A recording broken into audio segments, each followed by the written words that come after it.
Hello guys, welcome back to my channel BMS lecture. तो आज के हमारे लेक्चर सीरीज़ में है मूसा प्रकरण, जिसका सेकंड पार्ट है। अगर आपने इससे पहले फर्स्ट पार्ट वाली वीडियो नहीं देखी तो पहले आप उसे देख के आइए। उसके बाद हम यहाँ से शुरू करते हैं। महामूसा,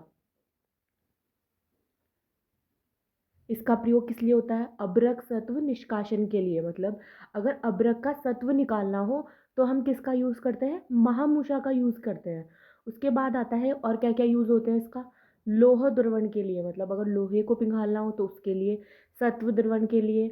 मूसा तल कर्पूर आकार का। कैसा मूसा होता है? तल कर्पूर आकार का। इसका तल कैसा है? कर्पूर आकार का तल है। ठीक है, ये देख सकते हैं आप। महामूसा ऊपर से है, इसका सरफेस ऐसा है, और इसका जो मूल है, तल है, वो कैसा है? कर्पूर के आकार का है। ठीक है। व्रज द्रावणी मूषा, जिसकी निर्माण विधि बताइए कि भूनाग, गार, शन तंतु, दग्ध तूष लेना है, और फिर हमें किस चीज़ की भावना देनी है इसमें? महिष दुग्ध की भावना देनी है। तो हमारी क्या बन जाएगी? व्रज द्रावणी मूषा हो जाएगी हमारी। कहते हैं योग मूषा। योग मूषा बनती कैसे है? दगदार, तूष, वाल्मीकि मिट्टी और विड, इन सबको मिलाकर कौन सी मूषा बनती है? योग मूषा। और इसका उपयोग क्या होता है? इसका उपयोग है पारद सिद्ध करने के लिए। और इसमें से जो पारद सिद्ध होता है वो क्या होता है? विशेष गुणकारी होता है। उसमें क्या होता है? विशेष गुण होता है। नेक्स्ट क्या है हमारी? गारमूषा। ये किन किन कंटेंट से मिलकर बनती है? कीचड़ की मिट्टी, लोह कीट, कोयला, षणतंतु, काली मिट्टी, इन सबको मिलाकर दुग्ध से मर्दन करना है। किसकी भावना देनी है? दुग्ध की भावना देनी है। और कितने पहर तक? 2 पहर तक, जिसको हम 2 पहर का मतलब क्या होता है? 6 घंटे की त्रिवग्नि देनी है। तो हमारी क्या बन जाएगी? गारमूषा हमारी बन जाएगी। नेक्स्ट हमारी है वरमूषा। इसके लिए हमें क्या क्या चाहिए? 1 भाग पुराने वस्त्र, 1 भाग अंगारे, कोयले का चूर्ण और मृत्तिका। इन सबको क्या करना है? एक याम यानी कि 1 पहर, 3 घंटे की अग्नि जो सहन कर सके ऐसी देनी है। तो हमारी क्या प्रिपेयर हो जाएगी?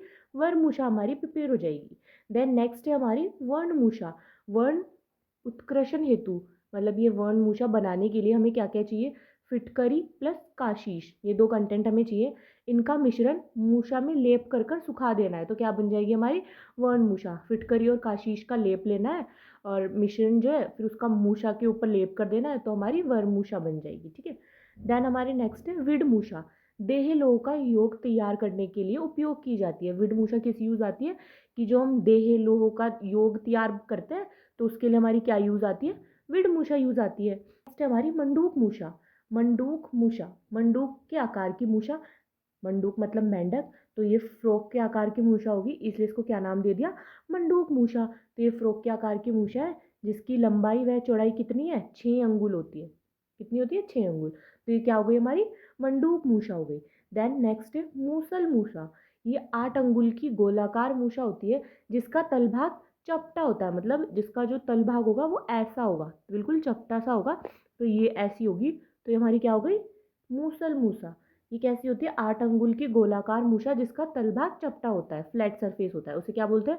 मूसल मूषा। प्रयोग किस लिए करते हैं इसका?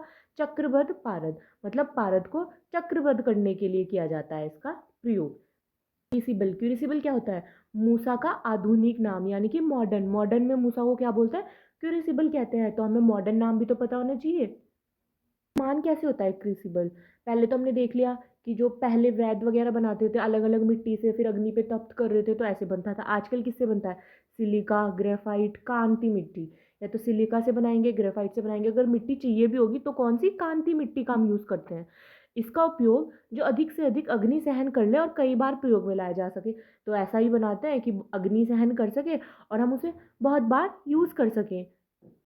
तो थैंक यू गाइस, होप करती हूँ कि आपको सब समझ आया होगा। अगर आपको कोई डाउट है तो आप कमेंट सेक्शन में बताएं। लाइक, शेयर, सब्सक्राइब, और नेक्स्ट टॉपिक आप जो पढ़ना चाहते हैं उसे कमेंट करना